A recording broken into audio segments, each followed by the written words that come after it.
नमस्कार मंडळी, श्री स्वामी समर्थ. आदित्य रानूबाई, तुमची कहाणी ऐका. आज पौष महिन्यातला रविवार, सूर्यनारायणाचं व्रत करण्याचा हा दिवस आहे. हे व्रत करत असताना आपल्याला आदित्य रानूबाईची कथा वाचावी लागते किंवा कुणाला सांगावी लागते किंवा कुणाकडून तरी ऐकावी लागते. तर तुम्हाला मी आजच्या व्हिडिओमध्ये आदित्य रानूबाईची कथा सांगणार आहे किंवा कहाणी सांगणार आहे. त्यामुळे तुम्ही व्हिडिओ स्किप न करता शेवटपर्यंत ऐका, जेणेकरून तुम्हाला ही कहाणी श्रवण करता येईल किंवा ऐकता येईल. चला तर मग कहाणीला सुरुवात करूया. आटपाट नगर होतं. त्या नगरात एक ब्राह्मण राहत असे. तो दुर्वा आणाव्यास रानात जात होता. तिथे नागकन्या व देवकन्या वसा वसत होत्या. ब्राह्मणाने विचारले, काय ग बयानो, काय वसा वसता तो मला पण सांगा. त्या म्हणाले, तुला रे कशाला वसा, उठशील मातशील घेतला वसा टाकून देशील. हा म्हणाला, नाही नाही, तसे मी करणार नाही, उतत नाही मातत नाही, घेतला वसा टाकत नाही. काय वसा आहे तो मला पण सांगा. तेव्हा त्या म्हणाल्या, श्रावण मास येईल, पहिल्या आदित्यवारी मोन्या मुकाट्याने उठावे, सचिल स्नान करावे, अद्रुतक पाणी आणावे, विड्याच्या पानावर रक्तचंदनाचे आदित्य रानूबाई काढावी, 6 रेखाचं मंडल करावं, 6 सुतांचा तांतू करावा, त्याला 6 गाठी द्यावा, पानाचा विडा, फुलांचा झेला, दशगंधाचा धूप गुळ खोबऱ्याचा नैवेद्य दाखवावा, 6 मास चाळावी, 6 मास पाळावी, माघी रथ सप्तमीस संपूर्ण करावी. कसं करावं, बोटव्याची खीर, गुळाच्या पोळ्या, लोणकंठ, तूप, मेहून जेव घालावे, असेल तर साडेचोळी, नसेल तर जोड गळसरी द्यावी, नसेल तर 2 पैसे दक्षिणा देऊन या व्रताचं उद्यापन करावं. ब्राह्मणाने वसा केला. त्याला सूर्यनारायण प्रसन्न झाला. भाग्यलक्ष्मी आली. तेव्हा राजाच्या राणीने ब्राह्मणास बोलवून धाडवलं. ब्राह्मण जातेवेळी भिवू लागला, कापू लागला. राणी म्हणाली, भिवू नका, कापू नका, मला तुमच्या मुली द्या. ब्राह्मण म्हणाला, आमच्या गरीबाच्या मुली तुमच्या घरी कशा द्याव्या, दाशी कराल, बटकी कराल. नाही नाही, तसं नाही करणार. राजाची राणी करू, प्रधानाची करू. मार्गशीर्ष महिन्याला ब्राह्मणाने मुलीची लग्न करून दिली. राजाच्या घरी तर दुसरी प्रधानाच्या घरी. ब्राह्मण तो 12 वर्षांनी मुलीच्या समाचारास निघाला. राजाच्या घरी गेला. लेकीनं पाठ दिला, पाय धुवायला पाणी दिलं. बाबा गुळ खा, पाणी क्या, गुळ खात नाही, पाणी पित नाही. आधी माझी कहाणी करायची ते तू ऐक. ती म्हणाली, तुमची कहाणी ऐकायला मला वेळ नाही, आज राजा पारधीला जाणार आहे, त्याला जेवायला उशीर होईल.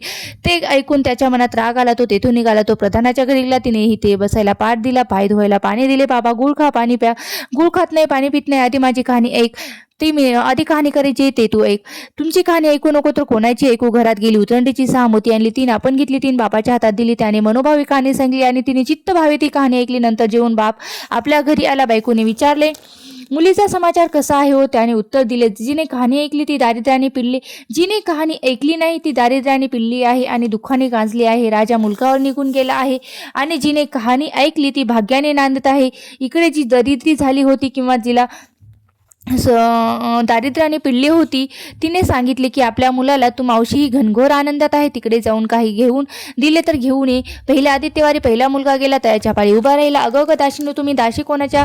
आम्ही दाशी प्रधानाच्या राणीला जाऊन सांगा की तुमच्या बहिणीचा मुलगा आला आहे. दाशीने जाऊन सांगितले, तुमच्या बहिणीचा मुलगा आलाय, फाटके नेसलाय, तुटके पांघरलाय, तळ्याच्या पाळी उभा राहिला. परसदाराने घेऊन या. परसदाराने घेऊन आले. नवमाखू घातलं, पितांबर नेसायला दिलं, जेऊ खाऊ घातलं, कोहळा पोकरला, होऊन मोहरा भरल्या. जाताना कुठं ठेवू नको, विसरू नको, जपून घेऊन जा. तो वाट्याने जाऊ लागला. तो सूर्यनारायण मायाच्या रूपाने आला. हातचा कोळा काढून नेला. घरी गेला. आईने विचारले, काय रे बाबा, मावशीने काय दिले. दैव दिले, कर्माने दिले, मावशीने दिलं होतं पण ते सर्व नेलं. पुढे दुसऱ्या आदित्यवारी दुसरा मुलगा उठला. तळ्याच्या पाळी उभा राहिला. प्रधानाच्या दाशीकडून प्रधानाच्या राणीने निरोप पाठवला. प्रधानाच्या राणीने त्याला घरी नेतलं. नवमाकू घातलं, जेऊ घातलं, काठी पकडून होन मोहरानी भरून दिली. बाबा कुठे ठेवू नको, विसरू नको, जपून घरी घेऊन जा असं सांगितले. वाटेत सूर्यनारायण गुरख्याच्या रूपाने आले. हातची काठी काढून नेली.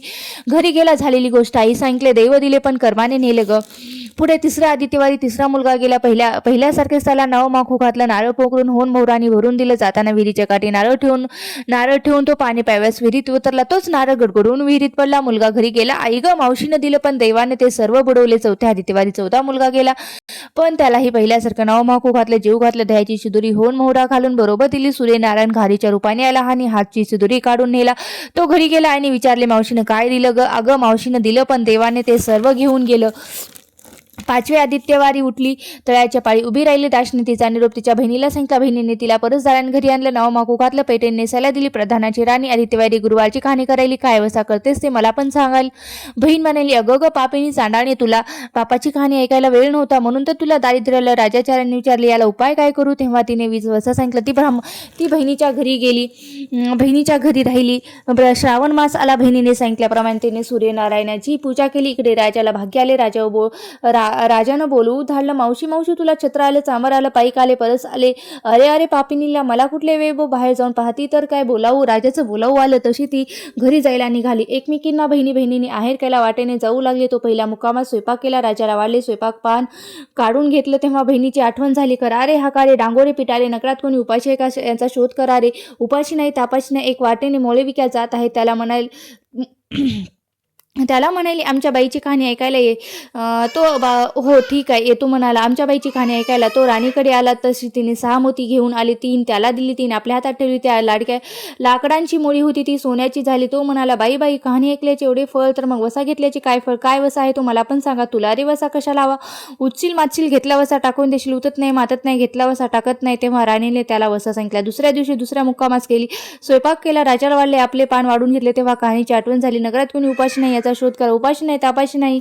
एक माळी चिंतेत बसला आहे. त्याला बोलवले आणि म्हटले, आमच्या बाईची कहाणी ऐकतो म्हणाला. तुमची कहाणी ऐकून मी काय करू, मी तर चिंतित बसलो आहे असे म्हणून तो आला. तेव्हा त्या राणीने 6 मोती आणले. 3 आपण घेतले, 3 त्याच्या हातात दिले. राणीने कहाणी सांगली आणि त्याने मनोभावी ऐकली. माळ्याचा मळा पिकू लागला. तो म्हणाला, बाई कहाणी ऐकल्याचे एवढे फळ, तर मग वसा घेतल्याचे काय फळ, काय वसा आहे तो मला पण सांगा ना. राणीने तसा त्यास वसा सांगितला. पुढे तिसऱ्या मुक्कामास गेली. तिथं पण स्वयंपाक वगैरे केला. नगरात कोणी उपाशी नाही का याचा शोध करा, उपाशी नाही तापाशी नाही. एक म्हातारीचा मुलगा वनात गेला, एक डोहात बुडाला, एक सर्पाने खाल्ला. तिला म्हणाले, अगं आमच्या बाईची कहाणी ऐकती म्हणाली. कहाणी ऐकून मी काय करू, मी तर मुलासाठी रडत आहे, येते बरं असे म्हणून ती आली. मग राणीने तिला कहाणी सांगितली. ती मनोभावी तिने ऐकली. तिचा मुलगा वनात गेला होता, तोही आला. डोहात बुडाला होता, तोही आला. आणि सर्पाने खाल्ला होता, तोही आला. ती बाई म्हणाली, बाई कहाणी ऐकल्याचं एवढं फळ, तर मग वसा घेतल्याचं काय फळ आहे, काय वसा आहे तो मला पण सांगा ना. मग राणीने तिला तो वसा सांगितला. पुढे 4थ्या मुक्कामास केलं. तिथं पण पहिल्यासारखं केलं. कोणी उपाशी नाही तापाशी नाही, काना डोळा मासाचा गोळा, त्याला हात नाही पाय नाही असा एक मनुष्य रस्त्यावर पडलाय. त्याच्या अंगावर तांब्यावर पाणी ओतलं. पालता होता, त्याला उताना केला. 6 मोती होती, त्यातली 3 मोती आपण घेतली, 3 त्याच्या बिंबीवर ठेवली. राणीने कहाणी सांगितली. त्याने ती मनोभावी ऐकली. त्याला हात पाय आले, देह दिव्य झाले, त्याला शरीर आले. तेव्हा तो म्हणाला, बाई कहाणी ऐकल्याचे एवढे फळ, तर मग वसा घेतल्याचं काय फळ, काय वसा आहे तो मला पण सांगा. राणीने त्याला पण वचा सांगितला. 5व्या मुक्कामास घरी आली. स्वयंपाक केला. षडोष्य पक्वाने जेवायस केली. सूर्यनारायण जेवायला आले. भोजनात बसले. त्यांना पहिल्या घासाचाच केस लागला. तेव्हा ते म्हणाले, अगं कोण्या पापिनीचा केस आहे हा. राजाच्या राणीला 12 वर्षे दारिद्र्य आलं होतं. तिने आदित्यवारी वळचणी खाली बसून केस विंचरले होते. काळ चवाळ डोईचा केस वळचणीची काडी डाव्या खांद्यावरून वेशी बाहेर टाकून दे. राजाच्या राणीला जसं सूर्यनारायणाचा कोप झाला, तसा तुम्हा आम्हाला कोणालाही होऊ नये. ब्राह्मण मोळीविक्या म्हातारीला इत्यादींना जसं सूर्यनारायण प्रसन्न झाला, तसा तुम्हा आम्हाला हो. ही 60 उत्तराची कहाणी पाचाची सुपळ संपूर्ण. ही जर तुम्हाला आदित्य रानोबाईची कहाणी आवडली असेल तर नक्कीच माझ्या चॅनलला सबस्क्राईब करून घ्या. जेणे श्री स्वामी समर्थ. जय जय स्वामी समर्थ.